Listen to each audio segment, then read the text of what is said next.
Have you ever wondered why so many people, even after achieving everything society defines as success, a respectable career, a stable relationship, financial security, and social recognition, still feel deeply empty inside?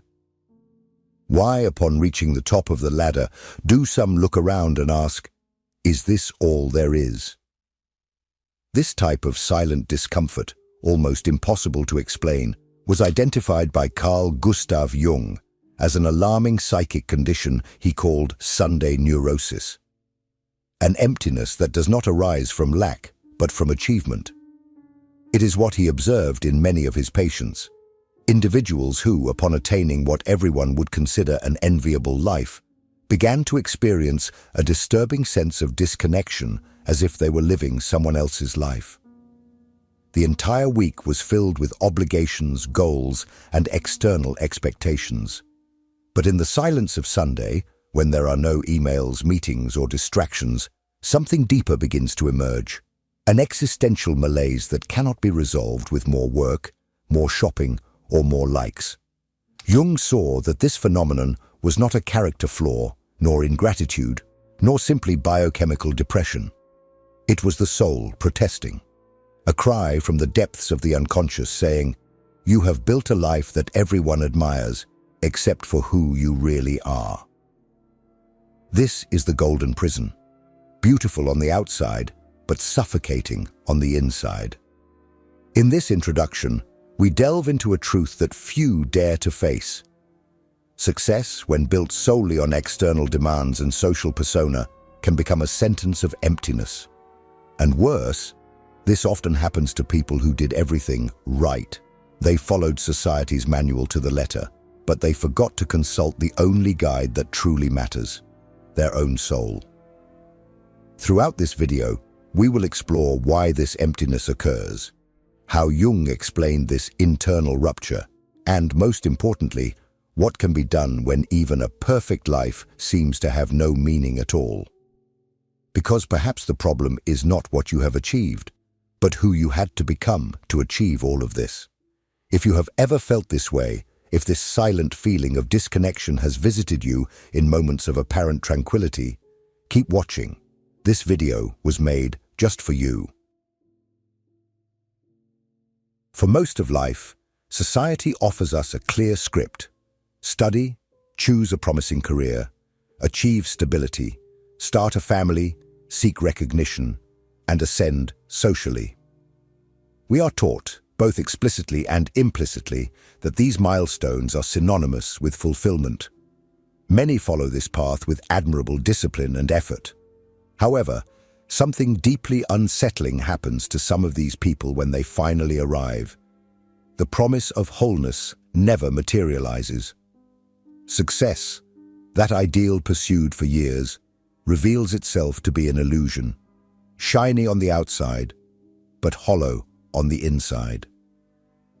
Carl Jung observed this repeatedly in his clinical practice. He realized that this frustration was not a coincidence, but a predictable consequence of a structural error in how we build our lives, relying almost exclusively on external expectations. This error has a name and form. Jung called it identification with the persona, the social mask we create to be accepted, admired, and rewarded. The persona is functional and necessary, but it becomes dangerous when we start to believe that it is all we are. The problem is that the more we invest in this persona, in the role of exemplary professional, ideal partner, proud child, productive citizen, the less space there is for the self, the deepest, most authentic and instinctive part of the psyche. And the self, when neglected, does not disappear. It retreats to the unconscious and begins to manifest in subtle ways. Anxiety without apparent cause, apathy, loss of meaning, a desire to escape even when everything seems fine. Jung warned that the human soul cannot tolerate living in dissonance for too long. If you build your identity solely on what is socially validated, without ever looking at your true internal needs, you are inevitably distancing yourself from yourself. The price? An emptiness that no external achievement can fill.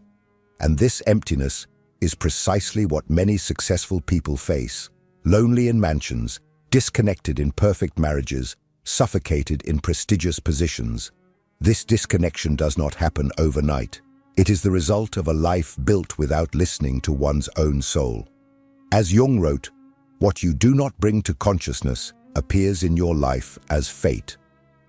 The fate, in this case, is the silent frustration of a life that, although admired by all, feels strange inside.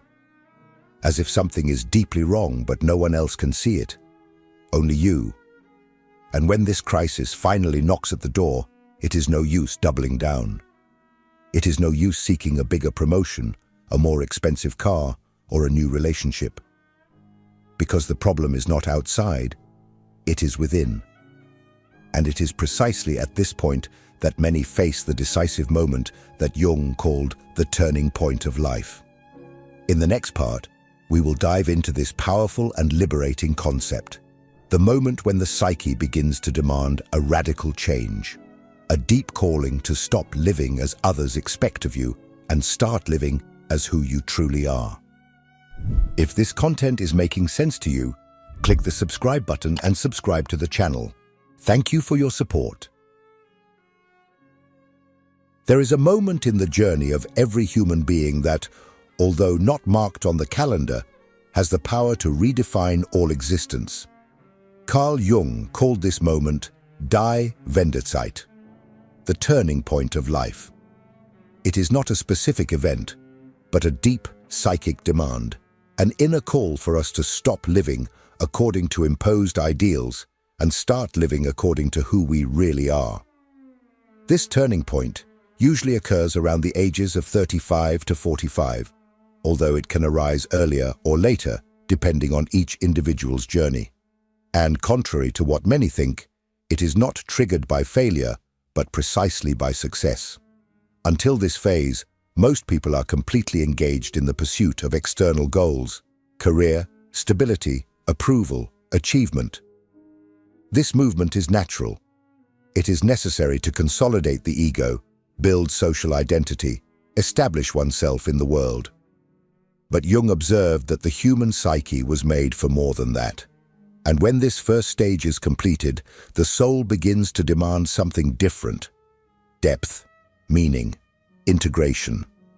That is why, after achieving everything that should bring happiness, many find themselves facing a disconcerting feeling. I have everything, but I still feel incomplete. This is not a failure. This is the sign that the turning point has arrived. The soul, suffocated under years of conditioning, begins to emerge. And it is not satisfied with more achievements. It demands truth. Jung was direct in stating that if we ignore this call, life begins to deteriorate in subtle ways: sabotaged decisions, growing apathy, psychosomatic symptoms, crises in relationships, a chronic restlessness that finds no logical explanation. The turning point of life is, therefore, a crossroads.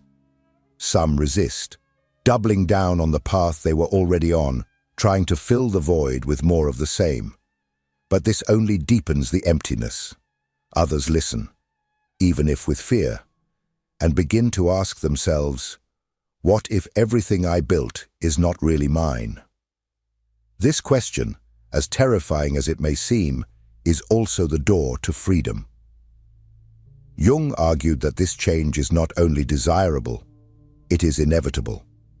Denying it risks spiritual illness.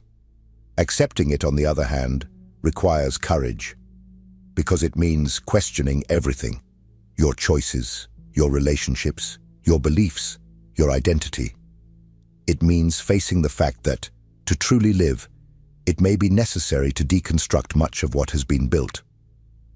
But why does this feeling of estrangement from one's own life intensify at this point? What exactly is being betrayed within us when we ignore this call? The answer, according to Jung, lies in the hidden dynamic between the persona and the self. And this is what we will explore deeply in the next part: how identification with the social mask can imprison the soul, and why this leads us to internal collapse, even when everything seems perfect on the outside.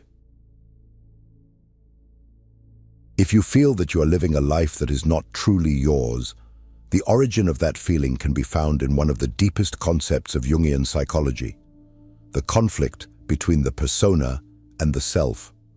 To understand the emptiness that haunts so many successful people, it is necessary to comprehend this silent war that occurs within the psyche, a war between the image we present to the world and what we truly are at our core. The persona, in Jung's view, is the social mask that we all develop to survive and function in society. It is built from childhood based on the expectations of parents, school, culture, and collective norms. It is the edited version of ourselves, educated, efficient, controlled, adapted. The persona is necessary. Without it, we could not operate in the social world. However, the problem arises when we identify so deeply with this mask that we completely forget who is behind it. The self, on the other hand, is the authentic core of the psyche, the organizing center that contains our deepest potential, our true desires, our unique individuality. While the persona seeks external acceptance, the self seeks internal fulfillment. And when these two forces come into conflict, when the persona dominates life and the self is neglected, emptiness is born. Imagine someone who, over decades, has built an admirable career. They are respected, admired, even envied. But to achieve this, they had to repress their sensitivity, stifle their creativity, ignore their need for introspection. They became what the world valued, but set aside what their soul truly craved. Over time, this repression takes a toll.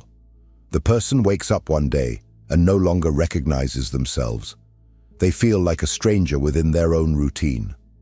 Success begins to feel like a gilded cage, beautiful on the outside, but suffocating on the inside. This is the cost of a life lived out of balance with the self, and it manifests in various ways.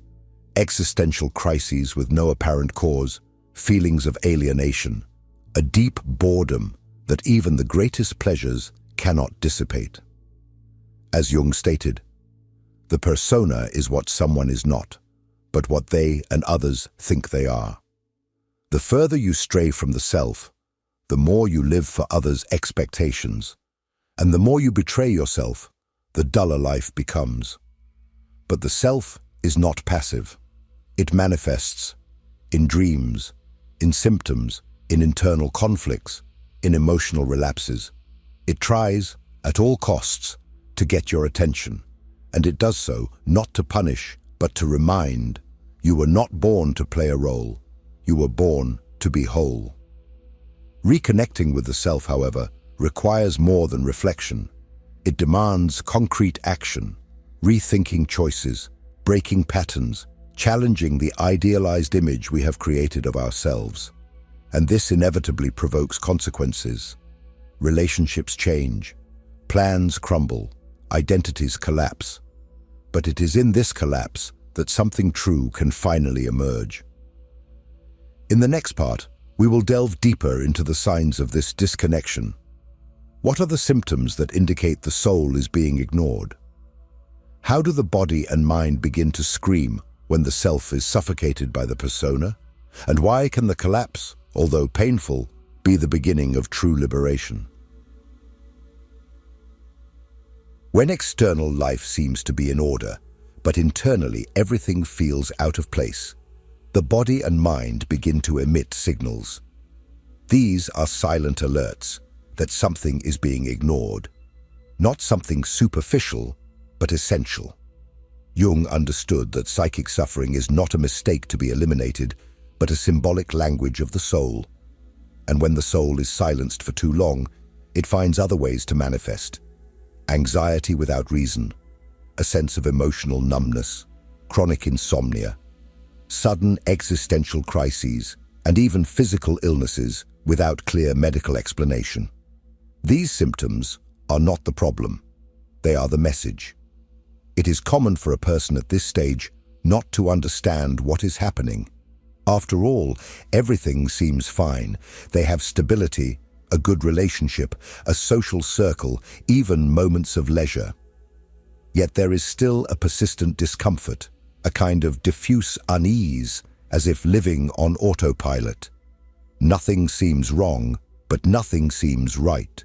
Waking up becomes an effort, working a mechanical obligation, and in the rare moments of rest, silence becomes unbearable. This is the direct consequence of a life built from the persona, while the self remains suffocated. The individual begins to feel like an actor who knows the script but has forgotten why they accepted the role. And no matter how hard they try, the emptiness does not dissipate, because it is not in the external world, but in the internal disconnection. Symptoms such as chronic procrastination, recurring discouragement, irritability without apparent cause, and a profound loss of enthusiasm for life are reflections of this split. In many cases, the soul resorts to dreams to try to communicate. Symbolic dreams, often chaotic or disturbing, reveal the unconscious's attempt to restore psychic balance. As Jung wrote in The Modern Man in Search of a Soul, the dream represents the inner truth of the dreamer, even when their consciousness is not yet ready to understand it. Furthermore, there is the phenomenon of self-sabotage. The individual begins to sabotage their own achievements, whether in work, relationships, or health. Unconsciously, they try to destroy the structure they have created, not out of masochism, but because that structure has become a prison. It is the soul trying to break the walls of the persona. Another common symptom is compulsion, overworking, excessive consumption, seeking constant distractions, all to avoid confronting the emptiness. But what is being avoided is, in fact, the confrontation with the self, the one that was abandoned for the persona to shine. These signs are not failures, they are invitations. Each crisis, each episode of burnout, each feeling of not belonging to my own life, is an opportunity to return to authenticity. But to accept it, one must stop fighting against the emptiness and start listening to it. In the next part, we will explore what it truly means to heal this emptiness, because it does not disappear with more achievements or forced positivity. According to Jung, the only real way out is the turn inward, a deep, uncomfortable, and often radical process, but absolutely necessary for life to regain its soul. If what you're hearing resonates with you, you'll find real value in my ebooks. Beyond the Shadow breaks down Jung's core ideas, while Dialogues with the Unconscious gives you a 30-day path to apply them in your life. Both are linked in the pinned comment. Most people, when confronted with internal emptiness, immediately seek an external solution. They change cities, partners, careers. They buy things, enroll in courses, dive into activities.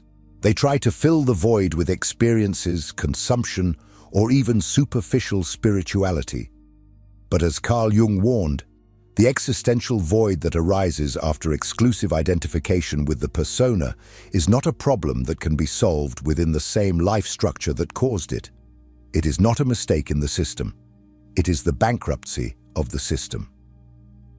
True healing, according to Jung, requires a movement that few people are willing to make, the turn inward. This means reversing the direction of attention, stopping to ask, what does the world expect from me? And starting to ask, what is my soul asking of me? This movement is radical because it challenges everything we have been conditioned to value. It requires silence, introspection, facing the shadow, and a willingness to confront the most forgotten and painful parts of oneself. It is not about cheap self-help. Jung was clear. This process is destructive before it is constructive. It involves letting go of carefully cultivated identities, disappointing people who admired you for what you represented, not for who you really are. It is like dismantling a house that took decades to build, but was erected on the wrong ground.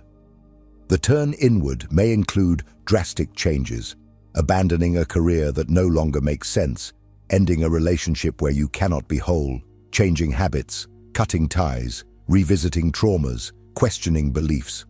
But above all, it requires brutal honesty with oneself. It means stopping the negotiation with your own internal silence and finally facing the pain of living a life that is not yours. This journey back to the self is called by Jung the process of individuation, the path of integrating all parts of the psyche, where the ego ceases to be the center and the self begins to guide life. On this path, a person starts to hear their true impulses, recognize their hidden desires, accept their contradictions, and transform their sufferings into awareness.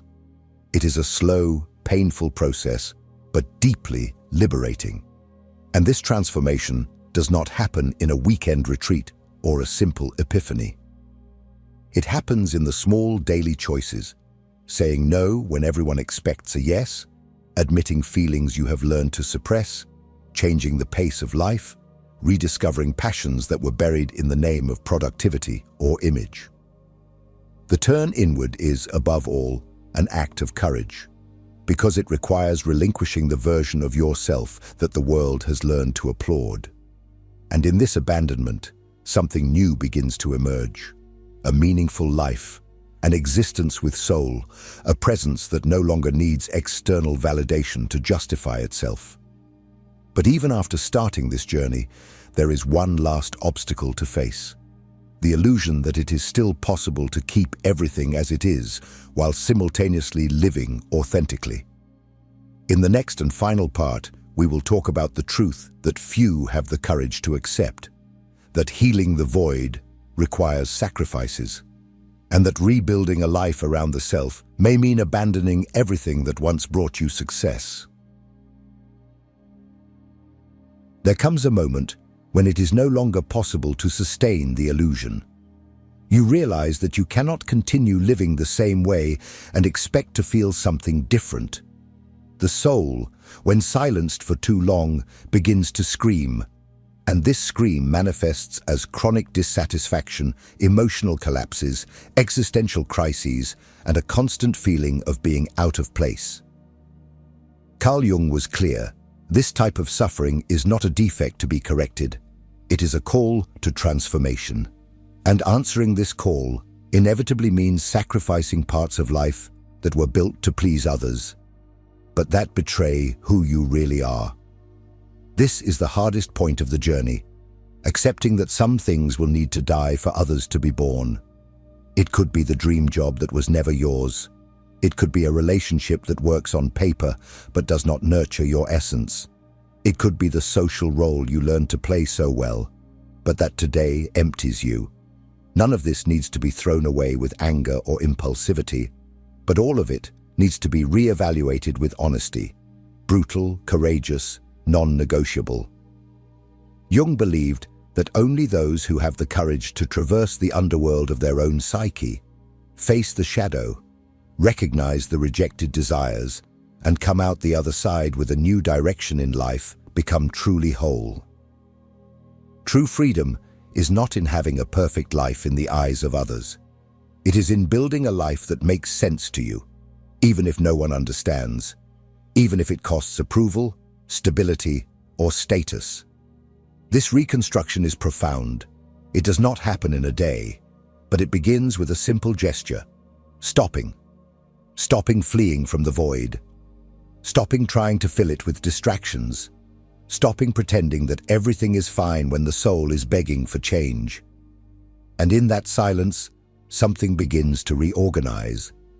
A new internal axis emerges, and for the first time you start to remember who you are, not what others expect of you, but your rawest and most alive essence. This is the journey back to the self, and there is no greater achievement, because a life guided by the soul is, by definition, a true life. It may not be perfect, it may not be understood, but it is yours, and that is enough. Now tell me, do you feel you are living according to who you really are? Or are you playing a role that was written by others? Leave your comment. Your story may resonate with someone who also needs to hear this. And if this video spoke to you in any way, don't stop here. The next video is also essential. Keep watching, because the journey does not end with awakening. It only begins.